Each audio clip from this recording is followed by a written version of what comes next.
तो आज हम इस क्लास में सीखने जा रहे हैं टेबल लेआउट टैब के बारे में। जब हम कोई टेबल इंसर्ट करते हैं तब टेबल के साथ ही साथ एक और टैब ओपन होता है जिसका नाम है टेबल लेआउट। टेबल को सेलेक्ट करेंगे, टेबल लेआउट का टैब ओपन होगा और टेबल के बाहर हम जब क्लिक करेंगे तो ये टैब हाइड हो जाएगा। तो हम टेबल के अंदर क्लिक करते हैं। पहला ऑप्शन है सेलेक्ट सेल। इस ऑप्शन के द्वारा हम करेंट सेल को सेलेक्ट कर सकते हैं, अर्थात जिस सेल पे हमारा कर्सर है उस सेल को सेलेक्ट करने के लिए सेलेक्ट सेल का यूज़ करते हैं।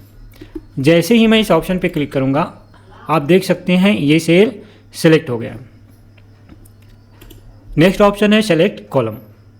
अगर मैं इस ऑप्शन पे क्लिक करूँगा तो हमारा एक कॉलम पूरा सेलेक्ट हो जाएगा। जैसे आप देख सकते हैं, जैसे मैंने क्लिक किया तो ये पहला कॉलम हमारा सिलेक्ट हो गया है। अब बढ़ते हैं नेक्स्ट ऑप्शन की ओर जिसका नाम है सेलेक्ट रो। तो इस ऑप्शन के द्वारा हम एक रो को सेलेक्ट कर सकते हैं। हम माउस के द्वारा भी अगर सेलेक्ट करना चाहें तो इस प्रकार से सेलेक्ट कर सकते हैं, और यहाँ से अगर हम सेलेक्ट करना चाहें तो इस प्रकार भी हम सेलेक्ट कर सकते हैं। नेक्स्ट ऑप्शन है जी सेलेक्ट टेबल। इस ऑप्शन के द्वारा हम टेबल को सेलेक्ट कर सकते हैं। जैसे मैं क्लिक करूँगा आप ये देख सकते हैं ये हमारा टेबल सेलेक्ट हो गया। अब सेलेक्ट होने के बाद हम इस टेबल को डिलीट करना चाहें तो डिलीट भी कर सकते हैं। इसी प्रकार से अब हम माउस से ये सारे ऑप्शन को सेलेक्ट करना चाहते हैं, select cell, select column, select row, select table, तो माउस के द्वारा भी हम सेलेक्ट कर सकते हैं। जैसे ये मैंने सेलेक्ट किया, ये एक रो सेलेक्ट हो गया। अब मैं पूरे कॉलम को सेलेक्ट करना चाहता हूँ तो ये पूरा कॉलम सेलेक्ट हो गया। एक रो को सेलेक्ट करना चाहता हूँ, ये रो सेलेक्ट हो गया। और पूरे टेबल को सेलेक्ट करना चाहता हूँ तो ये जो प्लस वाला साइन दिखाई दे रहा है इस पर हम क्लिक करेंगे, और जब ये क्लिक करेंगे तो आप देख सकते हैं ये टेबल भी सेलेक्ट हो चुका है। तो इस प्रकार से हम एक टेबल के अंदर सेल, कॉलम, रो और पूरे टेबल को सेलेक्ट कर सकते हैं। ओके जी, तो अब बढ़ते हैं नेक्स्ट ऑप्शन की ओर जिसका नाम है व्यू ग्रिड लाइन। अगर हमें टेबल के अंदर ग्रिड लाइन को देखना है तब हम इस ऑप्शन का यूज़ करते हैं। तो सबसे पहले हम टेबल पर एक टेबल स्टाइल अप्लाई करेंगे। इसमें से मैं एक टेबल स्टाइल अप्लाई कर लेता हूँ। अब मैं चाहता हूँ कि इसकी ग्रिड लाइन जो है वो हाइड हो जाए या व्यू हो जाए, शो हो जाए, तब मैं इस ऑप्शन का यूज़ करूँगा। व्यू ग्रिड लाइन पे क्लिक करेंगे तो आप ये देख सकते हैं यहाँ पे जो ग्रिड लाइन बनी हुई है ये ग्रिड लाइन शो हो रहा है और हाइड हो रहा है। तो इस प्रकार से हम टेबल के अंदर जो ग्रिड लाइन बनी हुई है उस ग्रिड लाइन को शो एंड हाइड कर सकते हैं, व्यू कर सकते हैं। अब बढ़ते हैं नेक्स्ट ऑप्शन की ओर जिसका नाम है प्रॉपर्टीज़। जब हम प्रॉपर्टीज़ वाले ऑप्शन पे क्लिक करेंगे तो हमें ये डायलॉग बॉक्स देखने को मिलेगा जिसमें कई सारे कैटेगरीज हैं जैसे टेबल, रो, कॉलम, सेल और अल्ट टेक्स्ट। अब टेबल के अंदर जो ऑप्शन है इसे हम स्टेप बाय स्टेप कवर करते हैं। पहला जो ऑप्शन है वो है साइज़ का। तो साइज़ में हम क्या कर सकते हैं, टेबल की साइज़ को कम या ज़्यादा यहाँ से कर सकते हैं। इसके बाद नेक्स्ट ऑप्शन जो है वो है अलाइनमेंट का। अगर हम टेबल को अलाइन करना चाहते हैं, अलाइन का अर्थ टेबल को लेफ़्ट, सेंटर, राइट इस प्रकार से अलाइन करना चाहते हैं तो हम इसे रूलर या विंडो के अकॉर्डिंग अलाइन कर सकते हैं। तो लेफ़्ट वाले ऑप्शन पे मैंने सेलेक्ट किया है। अब मैं ओके पे क्लिक करूँगा तो आप देखेंगे ये टेबल लेफ़्ट साइड में अलाइन हो जाएगा। ओके, आप देख सकते हैं ये टेबल राइट साइड अलाइन था, वो लेफ़्ट साइड में अलाइन हो चुका है। किसके अकॉर्डिंग हुआ है, रूलर के अकॉर्डिंग। अब देखते हैं नेक्स्ट ऑप्शन सेंटर अलाइन। अगर मैं इस टेबल को सेंटर में अलाइन करना चाहता हूँ तो मैं इस टेबल को सेंटर में अलाइन कर सकता हूँ। इसी प्रकार से राइट में अलाइन करना है तो मैं राइट में भी अलाइन कर सकता हूँ। अब इसी अलाइनमेंट को हम माउस के थ्रू भी कर सकते हैं। सेंटर में लाना है, ये सेंटर में आ गया। लेफ़्ट में लाना है, ये लेफ़्ट में आ गया। राइट में लाना है, राइट में आ गया। इस प्रकार से माउस के थ्रू जहाँ भी आप टेबल को रखना चाहते हैं, प्लेस करना चाहते हैं, वहाँ पे आप टेबल को रख सकते हैं। अब बढ़ते हैं नेक्स्ट ऑप्शन की ओर जिसका नाम है टेक्स्ट रैपिंग। टेक्स्ट रैपिंग के लिए कुछ पैराग्राफ्स हम यहाँ पे पुट कर लेते हैं। पैराग्राफ लाने के लिए आप रन कमांड चला सकते हैं। जैसे मैं यहाँ पे लिख रहा हूँ, मैं जूम करके आपको दिखा देता हूँ। इस प्रकार से आप ये फार्मूला यहाँ पे चला सकते हैं।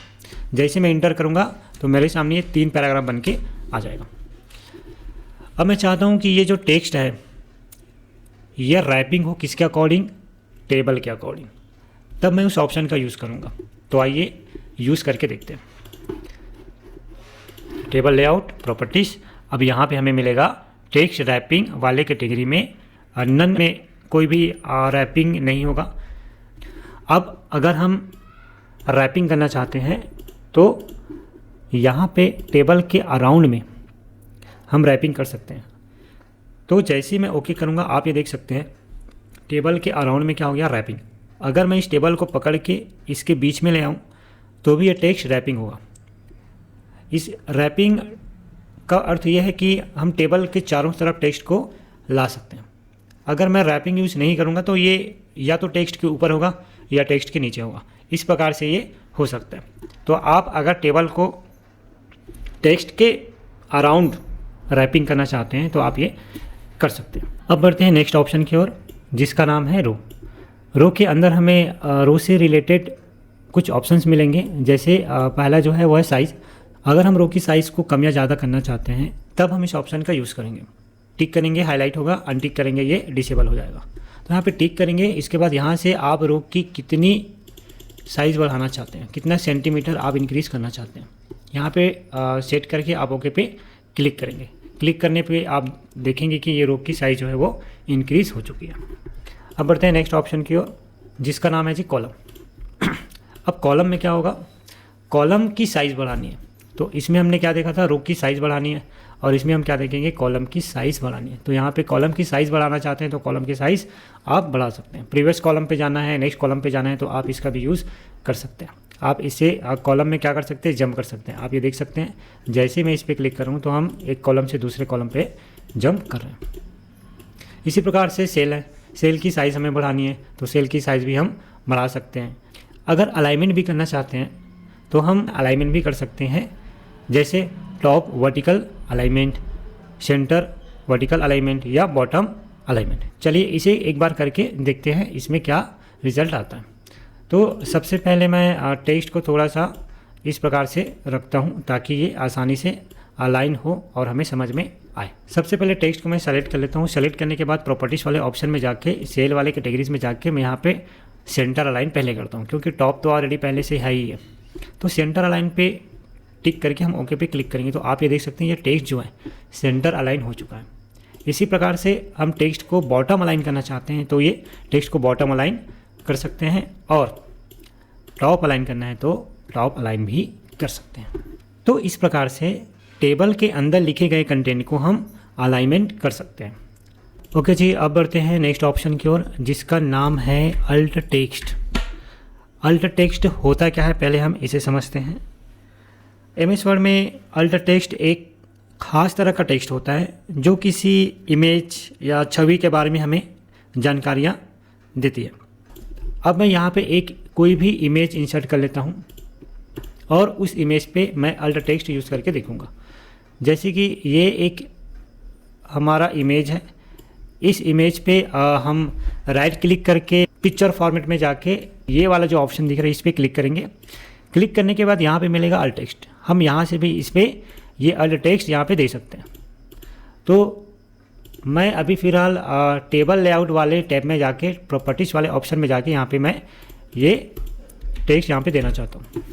ये है क्या चीज़, सपोज मान लो ये मेरा सक्सेस डिज़ायर का एक थंबनेल है। ठीक, अब इस पर मैं क्या करना चाहता हूँ, इस पर कुछ लिखना चाहता हूँ। Suppose success desire education private limited, academy private limited, ये मैंने टाइप किया। अब इसे मैं ओके पे क्लिक करूँगा। अब हमें क्या करना है, हमें ये देखना है कि इस वाले इमेज में हमने क्या अल्ट टेक्स्ट दिया। तो इसे देखने के लिए फिर से उसी ऑप्शन पे जाएंगे और देखेंगे कि हमने इस इमेज पे ये अल्ट टेक्स्ट दिया है। तो आज की इस वीडियो में हमने देखा टेबल वाले ग्रुप के सारे ऑप्शंस के बारे में। अब अगली वीडियो में हम बात करेंगे ये सारे ऑप्शंस के बारे में। Thank you so much for watching.